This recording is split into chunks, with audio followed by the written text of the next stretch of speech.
Hello hi ಎಲ್ಲರಿಗೂ ನಮಸ್ಕಾರ. ನಾನು ನಿಮ್ಮ ಪ್ರೀತಿಯ ಸ್ವಾತಿ. ಬನ್ನಿ ಇವತ್ತಿನ ರೆಸಿಪಿಯಲ್ಲಿ ಬ್ಯಾಚುಲರ್ಸ್ ಬಿರಿಯಾನಿ ಮಾಡ್ತಾ ಇರೋದು. ತುಂಬಾ ಟೇಸ್ಟಿಯಾಗಿರುತ್ತೆ, ಚೆನ್ನಾಗಿರುತ್ತೆ. 10 ನಿಮಿಷದಲ್ಲೇ ಮಾಡ್ಕೊಬೋದು. ಬ್ಯಾಚುಲರ್ಸ್ಗಳಿಗೆಲ್ಲ ಬೇರೆ ಕಡೆ ತಿನ್ನೋವಂಥ ಟೆನ್ಷನ್ಸ್ ಇರೋಲ್ಲ. ಈ ಮನೇಲೇ ತೊಗೊಂಬಂದು 10 ನಿಮಿಷ ಮಾಡ್ಕೊಳ್ಬೋದು. ತುಂಬ ಚೆನ್ನಾಗಿರುತ್ತೆ. ನಾನು ಇಷ್ಟು ದಿವಸದಿಂದ ವಿಡಿಯೋಸ್ ಮಾಡ್ತಾ ಇರಲಿಲ್ಲ, ಇನ್ಮೇಲಿಂದ ನಾನು ವಿಡಿಯೋಸ್ ಮಾಡ್ತೀನಿ. ಬನ್ನಿ ಬ್ಯಾಚುಲರ್ಸ್ ಬಿರಿಯಾನಿಗೆ ಯಾವ ಥರ ಮಾಡಬೇಕು ನೋಡೋಣ. ಬನ್ನಿ. ಇಂಗ್ರೀಡಿಯೆಂಟ್ಸು: ಅರ್ಧ kg ಚಿಕನ್ ತೊಗೊಂಡಿದ್ದೀನಿ, ಸ್ಕಿನ್ ಔಟ್ದು. ಟೊಮೊಟೊ 2 ಟೊಮೊಟೊ, ಹಸಿಮೆಣಸಿನ್ಕಾಯಿ, ಈರುಳ್ಳಿ, ಬೆಳ್ಳುಳ್ಳಿ, ಕರ್ಬೇವಿನ ಸೊಪ್ಪು, ಶುಂಠಿ ಬೆಳ್ಳುಳ್ಳಿ, ಒಂದು ಚಿಕ್ಕದು ನಿಂಬೆಹಣ್ಣು ಇಟ್ಕೊಂಡಿದ್ದೀನಿ. ಗರಂ ಮಸಾಲ, ಚಿಕನ್ ಮಸಾಲ, ಓಲ್ ಸ್ಪೈಸಸ್ ತೊಗೊಂಡಿದ್ದೀನಿ. ಚಕ್ಕೆ, ಲವಂಗ, ಆಮೇಲೆ ಓಂಕಾಳು, ಬಾಸುಮತಿ ರೈಸ್ ತೊಗೊಂಡಿದ್ದೀನಿ. ಬಾಸುಮತಿ ರೈಸ್ ತೊಗೊಂಡ್ರೆ ತುಂಬ ಚೆನ್ನಾಗಿರುತ್ತೆ. ಅನ್ನನೂ ಕೂಡ ಉದ್ರುದ್ರಾಗಿರುತ್ತೆ, ತಿನ್ನೋಕ್ಕೂ ಕೂಡ ತುಂಬಾ ಚೆನ್ನಾಗಿರುತ್ತೆ ನೋಡೋದಕ್ಕೂ. ನಿಮ್ಮ ಮನೇಲಿ ಯಾವ ರೈಸ್ ಇರುತ್ತೆ ಆ ರೈಸೇ ಹಾಕ್ಕೊಂಡು ಮಾಡ್ಕೋಬೋದು, ಪರವಾಗಿಲ್ಲ. ನಾನು ಬಾಸುಮತಿ ರೈಸ್ ಹಾಕಿದ್ದೀನಿ, ತುಂಬಾ ಚೆನ್ನಾಗಿರುತ್ತೆ. ನಾನು ಈ ಗ್ಲಾಸಲ್ಲಿ ಹಾಕೋತಾ ಇದ್ದೀನಿ ಬಾಸುಮತಿ ರೈಸ್ನ. 1 ಗ್ಲಾಸ್ ಹಾಕೋತೀನಿ ಸಾಕು, ಅಷ್ಟೇ. ನಿಮ್ಮ ಮನೇಲಿ ಎಷ್ಟು ಜನ ಇದ್ದೀರಾ ಅಷ್ಟು ನೋಡಿಕೊಂಡು ಕ್ವಾಂಟಿಟಿ ಹಾಕ್ಕೊಳ್ಳಿ, ಎಷ್ಟು ಬೇಕೋ ಅಷ್ಟು. ನೋಡಿ, ಇಷ್ಟು ತೊಗೊಂಡಿದ್ದೀನಿ ನಾನು ಬ್ಯಾಚುಲರ್ಸ್ ಬಿರಿಯಾನಿ ಮಾಡೋದಕ್ಕೆ. ತುಂಬಾ ಟೇಸ್ಟಿಯಾಗಿರುತ್ತೆ, ಚೆನ್ನಾಗಿರುತ್ತೆ. ಬನ್ನಿ ಇವಾಗ ಒಂದು ಸ್ಟವ್ ಅಂಟಿಸ್ಕೊಂಡು ಸ್ಟವ್ ಮೇಲೆ ಒಂದು ಕುಕ್ಕರ್ ಇಟ್ಕೊಂಡಿದ್ದೀನಿ. ಕುಕ್ಕರ್ ಬಿಸಿ ಆದಮೇಲೆ ಎಣ್ಣೆ ಹಾಕ್ಕೊಂಡಿದ್ದೀನಿ. ಎಣ್ಣೆ ಎಲ್ಲ ಬಿಸಿ ಆದಮೇಲೆ ಏನು ಓಲ್ ಸ್ಪೈಸಸ್ ಇತ್ತು ಅದೆಲ್ಲ ಹಾಕಿದ್ದೀನಿ. ಚಕ್ಕೆ, ಲವಂಗ, ಏಲಕ್ಕಿ ಕಾಯಿ, ಓಂಕಾಳು ಹಾಕ್ಕೊಂಡಿದ್ದೀನಿ. ಇದಕ್ಕೆ ಬೇಕಾದ್ರೆ ಪಲಾವ್ ಎಲೆ ಅದೆಲ್ಲ ಹಾಕ್ಕೋಬೋದು. ಹಸಿಮೆಣಸಿನ್ಕಾಯಿ ಹಾಕ್ಕೊಂಡಿದ್ದೀನಿ, ಕರ್ಬೇವಿನ ಸೊಪ್ಪು ಹಾಕ್ಕೊಂಡಿದ್ದೀನಿ. ಪುದೀನ ಇದ್ರ ಜೊತೆಗೆ ಸೇರಿಸೋದು ನಾನು ಮಿಸ್ ಮಾಡಿದ್ದೀನಿ. ನೀವು ಬೇಕಾದ್ರೆ ಇದ್ರ ಜೊತೆಗೆ ಪುದೀನೂ ಕೂಡ ಹಾಕ್ಕೊಳ್ಬೋದು. ಇದೆಲ್ಲ ಚೆನ್ನಾಗಿ ಫ್ರೈ ಆದಮೇಲೆ ನಾನು ಈರುಳ್ಳಿ ಹಾಕ್ಕೋತಾ ಇದ್ದೀನಿ. ಈರುಳ್ಳಿ ಚೆನ್ನಾಗಿ ಕಂದು ಬಣ್ಣ ಬರೋವರೆಗೂ ನೀವು ಫ್ರೈ ಮಾಡ್ಕೊಳ್ಳಿ. ದಯವಿಟ್ಟು ಫ್ರೆಂಡ್ಸ್, ಯಾರೆಲ್ಲ ನನ್ನ ಚಾನಲ್ ನೋಡ್ತಾ ಇದ್ದೀರಾ ಸಬ್ಸ್ಕ್ರೈಬ್ ಮಾಡ್ಕೊಳ್ಳಿ. ನಾನು ಇನ್ಮೇಲೆ ಡೈಲಿ ಲಾಗ್ಸ್ನ ಮಾಡ್ತೀನಿ, ಓಕೆ. ಹಾಗೆಯೇ ಉಪ್ಪು ಹಾಕ್ತಾಯಿದ್ದೀನಿ.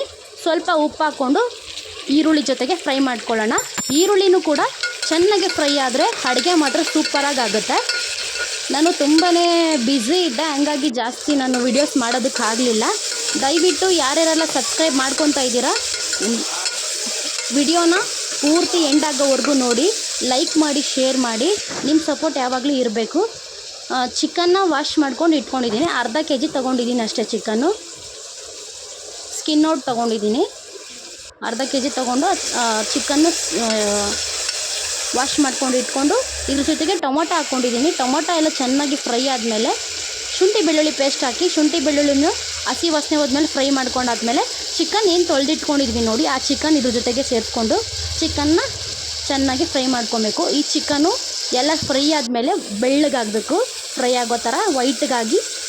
ಅದ್ರ ಮೇಲೆ ಸ್ವಲ್ಪ ಇವಾಗ ಸಾಲ್ಟ್ ಹಾಕ್ತಾಯಿದ್ದೀನಿ.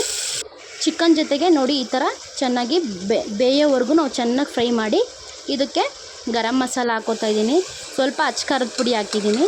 ನೀವು ಬೇಕಾದರೆ ಇದಕ್ಕೆ ಬಿರಿಯಾನಿ ಮಸಾಲನೂ ಕೂಡ ಹಾಕ್ಕೋಬೋದು. ನಾನು ಬಿರಿಯಾನಿ ಮಸಾಲ ಹಾಕಿಲ್ಲ, ಸ್ಕಿಪ್ ಮಾಡಿದ್ದೀನಿ. ಇದ್ರ ಜೊತೆಗೆ ನೀವು ಬೇಕಾದರೆ ಹಾಕ್ಕೋಬೋದು, ಇನ್ನೂ ಟೇಸ್ಟ್ ಚೆನ್ನಾಗಿರುತ್ತೆ. ಇವಾಗ ನೋಡಿ, ಇದರಲ್ಲಿ 1 ಗ್ಲಾಸಲ್ಲಿ ತೊಗೋತಾ ಇದ್ದೀನಿ. ಈ 1 ಗ್ಲಾಸಲ್ಲಿ ಬಾಸುಮತಿ ರೈಸ್ ಹಾಕ್ಕೊಂಡಿದ್ದೀನಿ. ಬಾಸುಮತಿ ರೈಸ್ ಹಾಕ್ಕೊಂಡು ಚೆನ್ನಾಗಿ ತೊಳ್ಕೊಂಡಿದ್ದೀನಿ. 1-2 ಸರಿ ತೊಳೆದು ಇದ್ರ ಜೊತೆಗೆ ಹಾಕ್ಕೊಂಡು ಮಿಕ್ಸ್ ಮಾಡ್ತೀನಿ.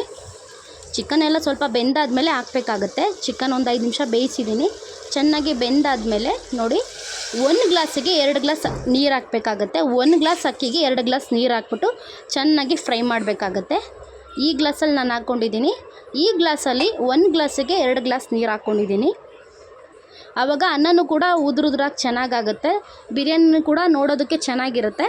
ನೋಡಿ, ಇವಾಗ ಈ ಥರ ಕುದಿಯೋ ಟೈಮಲ್ಲಿ ಆ ನೀರು ಹಾಕಿದ್ವಲ್ಲ, ಆ ನೀರು ಕುದಿಯೋ ಟೈಮಲ್ಲಿ ಅಕ್ಕಿ ಹಾಕ್ಕೊಂಡು ಉಪ್ಪು ಖಾರ ಕರೆಕ್ಟಾಗಿದೆಯಾ ನೋಡಿಕೊಂಡು ಲೆಮನ್ನ ತೊಗೊಂಡು ಅದರಲ್ಲಿ ಅರ್ಧ ಲೆಮನ್ನ ಹಾಕಿದ್ದೀನಿ. ಮೊಸರಿದ್ರೆ ಮೊಸರು ಕೂಡ ಆ್ಯಡ್ ಮಾಡ್ಬೋದು. ನಾನು ಬರೀ ಲೆಮನ್ ಮಾತ್ರ ಹಾಕಿದ್ದೀನಿ. ಹಾಕ್ಬಿಟ್ಟು ಲಿಡ್ ಕ್ಲೋಸ್ ಮಾಡಿದ್ದೀನಿ. ಲಿಡ್ ಕ್ಲೋಸ್ ಮಾಡಾದಮೇಲೆ 2 ವಿಸಲ್ ಕೂಗ್ಸಾದ್ಮೇಲೆ ನೋಡಿ, ತುಂಬಾ ಉದುರುದ್ರಾಗಿ ಎಷ್ಟು ಚೆನ್ನಾಗಿ ಬಂದಿದೆ. ಬ್ಯಾಚುಲರ್ಸ್ ಬಿರಿಯಾನಿ ಅಂತಲೇ ಹೇಳ್ಬೋದು. ತುಂಬಾ ಗಮ್ ಅಂತ ಇದೆ. ನೋಡ್ತಿದ್ದರೆ ತಿನ್ನಬೇಕು ಅಂತ ಫೀಲ್ ಆಗ್ತಾಯಿದೆ. ತುಂಬಾ ಚೆನ್ನಾಗಿದೆ ನೋಡೋದಕ್ಕೂ ಕೂಡ. ಈ ಥರ ಮಾಡಿದ್ರೆ ಯಾರು ತಾನೇ ತಿಂದಲೇ ಇರ್ತಾರೆ. ಚಿಕ್ಕವರಿಂದ ದೊಡ್ಡೋರವರೆಗೂ ಇಷ್ಟ ಆಗುತ್ತೆ ಬಿರಿಯಾನಿ ಅಂತಂದರೆ. 10 ನಿಮಿಷದಲ್ಲೇ ಆಗುತ್ತೆ. ಬ್ಯಾಚುಲರ್ಸ್ ಬಿರಿಯಾನಿ ಅನ್ನೋದಕ್ಕಿಂತ ಮನೇಲಿ ಯಾರನ್ನ ನೆಂಟರು ಬಂದರೂ ಕೂಡ ಕ್ವಿಕ್ಕಾಗಿ ಮಾಡಿ ಕೊಡ್ಬೋದು. ತುಂಬಾ ಚೆನ್ನಾಗಿರುತ್ತೆ. ನೋಡಿ, ನಾನು ಇದನ್ನು ಸರ್ವಿಂಗ್ ಬೌಲ್ಗೆ ಹಾಕ್ಕೊಂಡಿದ್ದೀನಿ. ತುಂಬಾ ಚೆನ್ನಾಗಿ ಉದುರುದ್ರಾಗಿದೆ ಬಿರಿಯಾನಿ. ನೋಡೋದಕ್ಕೂ ತುಂಬ ಯೂನಿಕ್ಕಾಗಿ ಚೆನ್ನಾಗಿದೆ.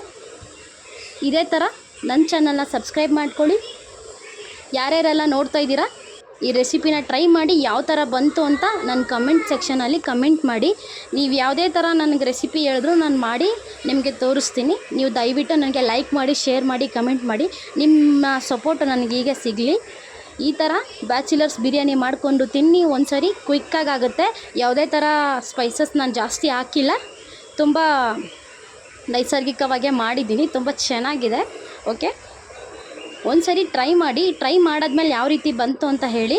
Okay, thank you so much. ನಿಮ್ಮ ಪ್ರೀತಿ ವಿಶ್ವಾಸ ಹೀಗೆ ಇರಲಿ. ಲೈಕ್ ಮಾಡಿ, ಶೇರ್ ಮಾಡಿ, ಕಮೆಂಟ್ ಮಾಡಿ, ಸಬ್ಸ್ಕ್ರೈಬ್ ಮಾಡ್ಕೊಳ್ಳಿ. Thank you so much. Bye friends.